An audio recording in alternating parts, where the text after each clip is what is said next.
बिस्मिल्लाहिर्रहमानिर्रहीम। अस्सलाम वालेकुम नाज़रीन, आज हम बात करेंगे शहबाज शरीफ ने नैब के पास पेश होने से इनकार कर दिया है। और ये इनकार वैसा नहीं है कि कोई सिर्फ बहाना लगाया गया है या कोई एक्सक्यूज़ किया गया है, बल्कि ये कहा गया है कि जो आपने मुझसे पूछा है मैं आपको हज़ारों बार बता चुका हूँ और अब मज़ीद कुछ ऐसा है नहीं कि जो मैं आपको बताऊँ, और इसलिए मैं आपके सामने पेश नहीं हो सकता।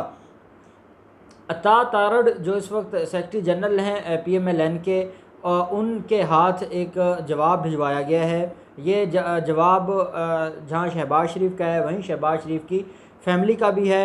शहबाज शरीफ की तरफ से मौक़िफ़ ये सामने आया है। एक PMLN का मौक़िफ़ है, वो भी मैं बताऊंगा, जो मरियम औरंगज़ेब ने दिया है, और एक जो लीगल मौक़िफ़ है शहबाज शरीफ का, जो उनके जो नुमाइंदा है अता तारड़, उसकी तरफ से पेश किया गया है।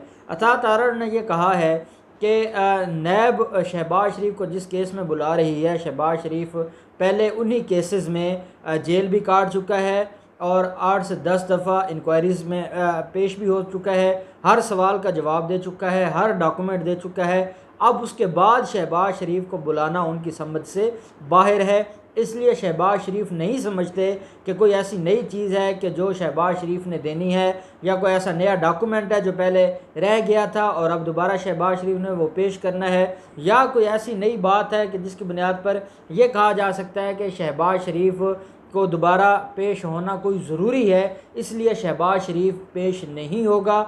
दूसरा साथ मौक़िफ़ ये लिया गया है कि शहबाज शरीफ कैंसर का मरीज़ है और कैंसर के मरीज़ को कोरोना का ज़्यादा ख़तरा होता है, इसलिए भी शहबाज शरीफ आजकल बहुत एहतियात कर रहा है और ये पेश होने से कासिर है। अब मैं आपको बताऊंगा कि जो नोटिस आया था, जो सवालनामा भेजा गया था, वो क्या था और उसमें जो जवाब दिया है वो क्या है। ये बड़ा अहम था। पहले भी इसके ऊपर मैंने बात की है, लेकिन नोटिस के हवाले से नोटिस की कॉपी नहीं मिली थी मुझे। अब जब नोटिस की कॉपी मिली, नोटिस में बेसिकली वो सवालनामा है जो उनसे पूछा गया है और जो जो डॉक्यूमेंट्स उनको कहे गए थे कि वो आप सबमिट करवाएं और इन चीज़ों का जवाब दें, वो मैं आपको बताना चाहूँगा। और वो मैं चाहूँगा कि वो 8-10 पॉइंट्स हैं, या मैं उनको आपको थारोली पढ़ के सुना दूँ। सबसे पहले तो उनको ये कहा गया है कि उनसे कहा गया है कि ये चीज़ें सबमिट करवाई जाएँ। Details of inheritance received from Mian Mohammad Sharif. पहला ये मांगा गया है कि आपके बाप से जो विरासत आई है उसकी हमें तफसीलात बताई जाएँ, जिसके ऊपर मरियम औरंगज़ेब है वो आज कह रही थी कि मियां शहबाज शरीफ के ख़िलाफ़ जब और कोई केस नहीं मिला तो अब इनको विरासत याद आ गई है और अब बाप की विरासत मांग रहे हैं, और ये सिर्फ़ और सिर्फ नैब और न्याजी गठ जोड़ है और इसके अलावा कुछ नहीं है। शहबाज शरीफ पहले भी सुरखरू हुआ है अदालतों से और फिर भी सुरखरू होगा, ये मरियम औरंगज़ेब का कहना था। तो शहबाज शरीफ से जो मांगा गया है वो सबसे पहले तो उनकी विरासती जो ज़मीन है और विरासत में जो कुछ आया है मियां शरीफ से, उसका हिसाब मांगा गया है कि उसकी तफसीलात दी जाएँ। दूसरा ये कहा गया है कि details of assets owned by the spouses including the year, cost of acquisition, construction and sources of funds.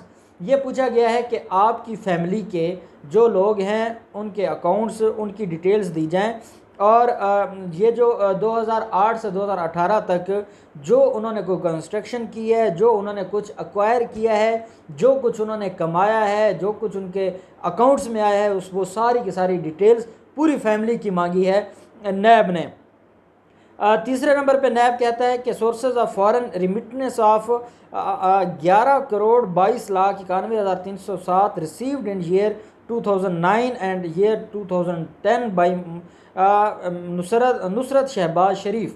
ये कहा गया है कि ये जो 11 करोड़ समथिंग जमा हुआ है नुसरत शहबाज के अकाउंट में 2009 और 2010 में, इसकी डिटेल बताई जाए कि ये जो 11 करोड़ आया है ये कहाँ से आया है, इसका जवाब दिया जाए। फिर उनसे पूछा गया है कि details of all foreign assets bought sold owned by you including the year, cost of acquisition, title, documents and sources of funds. पूछा गया है कि आपने जो जो फॉरेन में डॉक्यूमेंट्स जो प्रॉपर्टीज़ ख़रीदी हैं उसकी डिटेल बताई जाए, किस साल ख़रीदी हैं ये बताया जाए, कितने उसके ऊपर एक्सपेंस है वो सारे के सारे बताए जाएँ, और जो उसका टाइटल डॉक्यूमेंट है, जो दस्तावेज़ है आपके पास ओनरशिप की, वो दी जाए।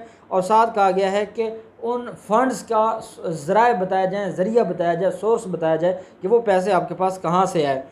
फिर उनसे पूछा गया है कि details of all foreign bank accounts including the bank account statements, कि आपके जितने फॉरेन बैंक अकाउंट्स हैं वो सारी की सारी उनकी डिटेल दी जाए, और साथ जो बैंक स्टेटमेंट्स हैं वो सबमिट करवाई जाए नैब अथॉरिटीज़ के पास।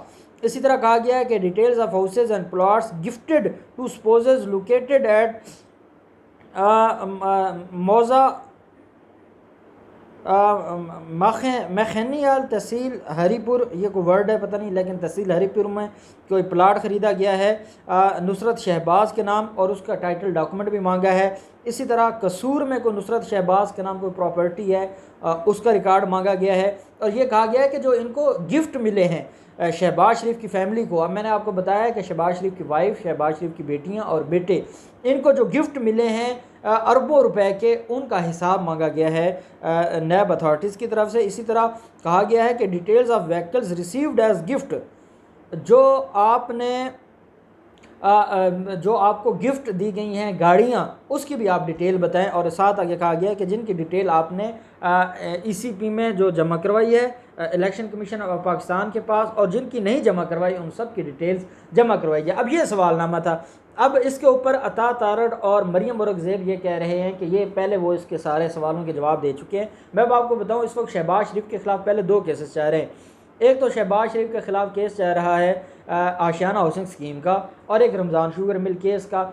आमदन से ज़ायद असासाजात केस शहबाज शरीफ के ख़िलाफ़ नहीं चल रहा, वो सिर्फ हमज़ा शहबाज की हद तक है। अब ये जो इंक्वायरी शुरू हुई है, ये शहबाज शरीफ की वाइफ, शहबाज शरीफ की 2 बेटियां और शहबाज शरीफ के 2 बेटों के, ये पूरी फैमिली का इनसे हिसाब मांगा गया है। साथ कहा गया है कि आपके अकाउंट्स में आपका जो बैलेंस था वो 36 करोड़ था, लेकिन वो 5.5 अरब रुपए कैसे बना। अब या तो इन्होंने 550 अरब कहना था, लेकिन ये नैब कह रहा है 5.5 अरब। अब आप ख़ुद देखें कि ये लोग, क्या इनकी बस इतनी ही वो है इनके पास जो इन्होंने कमाया है, या जो इनके पास इस वक्त जमा पूंजी है, ये तो अम्पायर्स जो इन्होंने बनाई हैं पूरी दुनिया में, आप इनसे अरबों रुपए का हिसाब ले रहे हैं। ये तो बहुत आगे चले गए हैं, अरबों डॉलर से भी आगे चले गए हैं।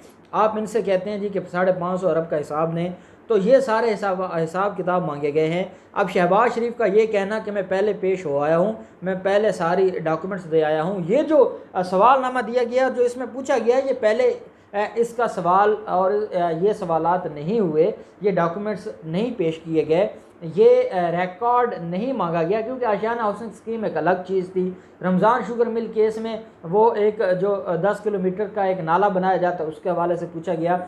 अब जो इनकी फैमिली के एसेट्स हैं, और ये जो 8-10 सालों में इतना ज़्यादा इजाफ़ा हुआ है, और ये कहा यह जा रहा है कि इनकी जो प्रॉपर्टी है और जो इनके एसेट्स हैं उसमें 100 गुना इजाफ़ा हुआ है इन 8-10 सालों में। वो कहाँ से आया है? आपके फैमिली को गिफ्ट मिलते रहे हैं, आपकी फैमिली को जो बड़ी महंगी गाड़ियाँ गिफ्ट में मिली हैं, अब उनको प्लाट्स गिफ्ट में मिले हैं। हरीपुर में और कसूर में उनको ज़मीनों के एक बहुत बड़ी जो रकबा है वो उनको अलाट किया गया है। उनके मुख्तलिफ ममालिक में बैंक अकाउंट्स हैं, और उन बैंक अकाउंट्स में उनको करोड़ों रुपए उनके बैंक अकाउंट्स में जो जमा करवाए गए हैं। ये सारा का सारा हिसाब दें, लेकिन क्योंकि जनाब के पास हिसाब तो है कोई नहीं, ना ये हिसाब देना चाहते हैं। ये सिर्फ़ और सिर्फ ये चाहते हैं जी कि हमें क्यों बुलाया गया है। इनकी शान में गुस्ताखी हो जाती है। और ये जो शहबाज शरीफ का पेश ना होना, अब ये क्या अब नैब के ऊपर बहुत बड़ी ज़िम्मेदारी आ गई है।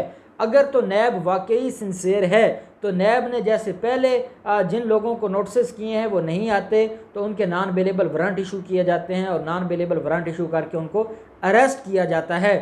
अब क्या शहबाज शरीफ के नॉन अवेलेबल वारंट इशू करेगा चेयरमैन नैब, और उनको उनके घर छापे लगाएगा और उनको छापे मार के उनको अरेस्ट किया जाएगा?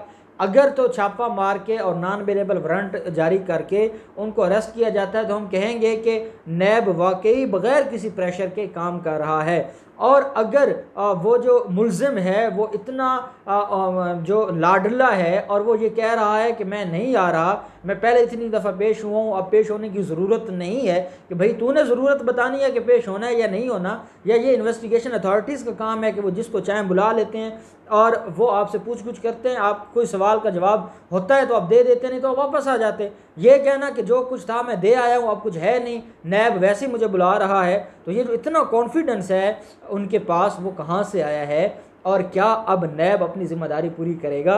मैं चेयरमैन नैब से गुजारिश करूँगा कि जहाँ अब बाकी लोगों को जो पेश नहीं होते उनके अब नॉन अवेलेबल वारंट्स इशू करते हैं और आप टीमें बनाकर उनके घर छापे मारते हैं और उनको अरेस्ट करते हैं, तो इनको अरेस्ट किया जाए और इनको गिरफ़्तार किया जाए और गिरफ़्तार करके इनको शामिल तफ्तीश किया जाए, ताकि इन्होंने जो खरबों रुपए के पाकिस्तान का जो इदारा है और पाकिस्तान का जो ख़जाना है उसको जो नुकसान पहुंचाया है, और ये जो इनको गिफ्ट्स मिलते रहे हैं, तोहफ़े मिलते रहे हैं, इनका ये हिसाब इनको देना होगा और इनसे वो लूटी हुई रकम पाकिस्तान के ख़जाने में जमा करवानी होगी। अल्लाह पाक पाकिस्तान का हामी और नासर है। बहुत शुक्रिया।